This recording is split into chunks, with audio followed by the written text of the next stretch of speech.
Let the senators ask questions, beginning with Senator Cameron. Yeah, thanks, Mr. Lindman. Thanks for your submission here today.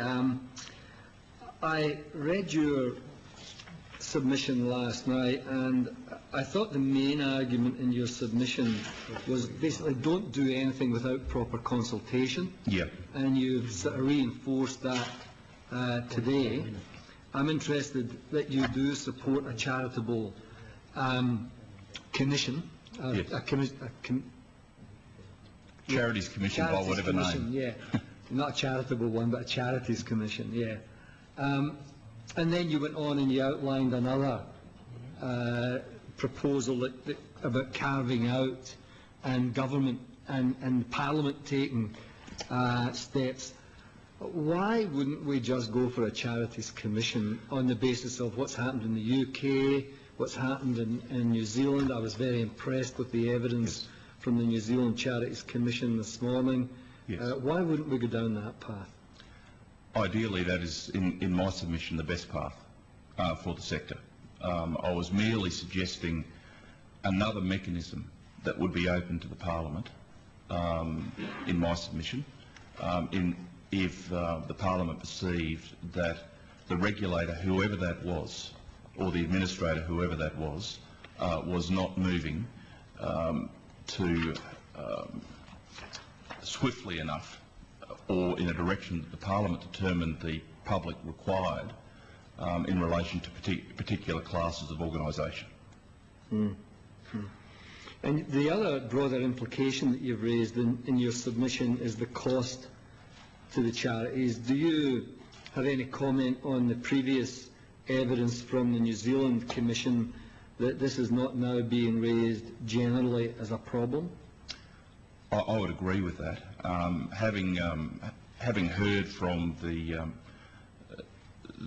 leader of the UK Charities Commission, who I note you're hearing from later today, and looked at some of what they're doing, I would consider that a well-established and resourced commission would ultimately lead to a reduction in the cost burden for the not-for-profit sector generally and the charitable sector specifically, because there's something to be said for information that is well structured, well delivered, so that well-meaning organisations who want to comply with the law know where to go for answers without having to pay an hourly rate for it. You've raised an interesting concept, and that is that the taxation office may not be the best unbiased organisation to deal with charitable status. Yes. Does that mean that you think that some charities are being denied charitable status because the taxation office is about bringing income in? My view is it can't help but colour their perspective. It can't help but affect decisions about where resource is allocated within their budgetary constraints.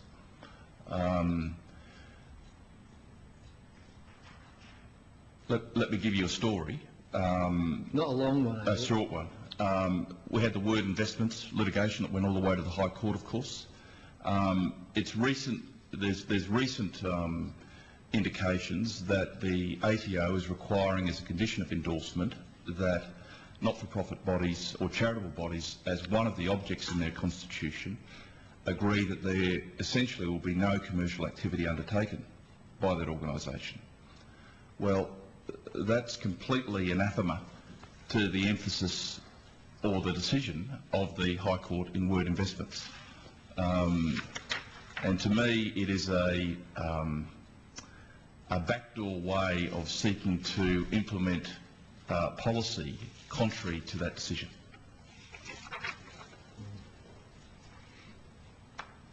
You indicate in your submission that there's 400 years of law in relation to the definition of a charity. Does that mean because there's 400 years of law that there shouldn't be an analysis and maybe a redefinition of what is a charity? Are you satisfied with that? Was it called the Elizabeth? From the preamble of the Statute of Elizabeth in Statute. 1601. Yeah. My view is it's appropriate that in any codification that the definition be relooked at, but it needs to be relooked at in the context of where we've come to in the current analysis of what falls within those four heads of charity. And then I think there can be a further, in that codification, further clarification about what is meant by, in 2010 and beyond, in an Australian context, what is meant by an advancement of education, the advancement of religion, the relief of poverty, and any other purpose beneficial to the community. What is meant by those things in our context? Just one last question. In your dealings with, have you had dealings with the Taxation Office in terms of clients of yours? Yes, absolutely. And do you find them responsive? Do you find they've got enough resources to deal with the issues?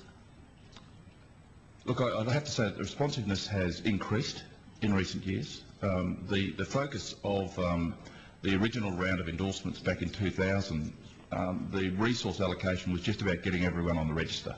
It wasn't about robustly analysing the nature of the applications that were put up. But what that has meant is that a number of there's a general sense out there that if you've got your letter from the ATO saying you're entitled to these endorsements, that's all you need. And that's not the case at all. There's a sentence at the bottom of all those endorsements: you must tell us if you cease to be entitled to these endorsements. So self-assessment reigns.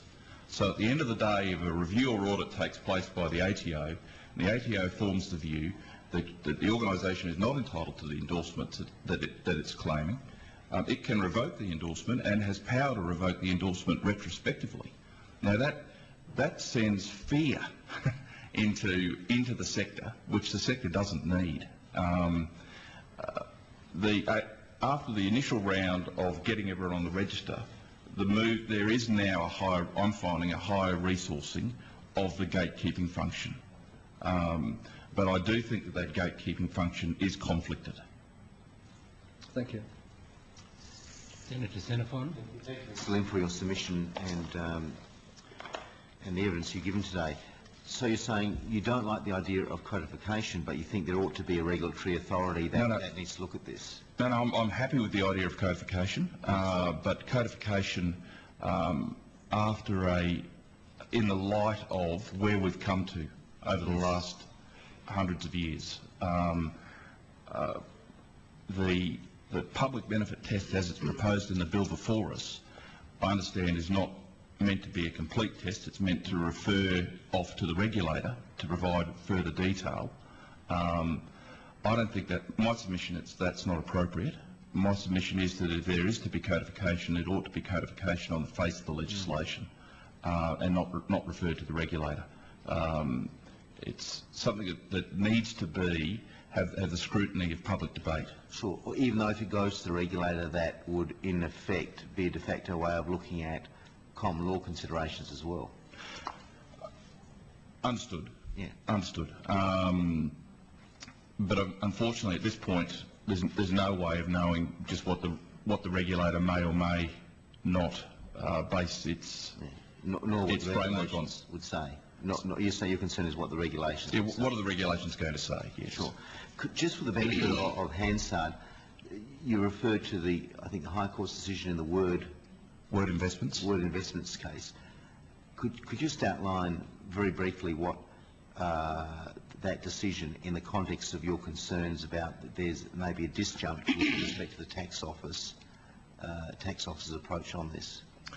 Yes. Well, that decision, of course, concerned a business arm of Wycliffe Bible translators called Bethel Funerals that, amongst other things, ran a funeral business for profit, and it contributed the surpluses from that activity back to the registered charity, namely Wycliffe Bible Translators.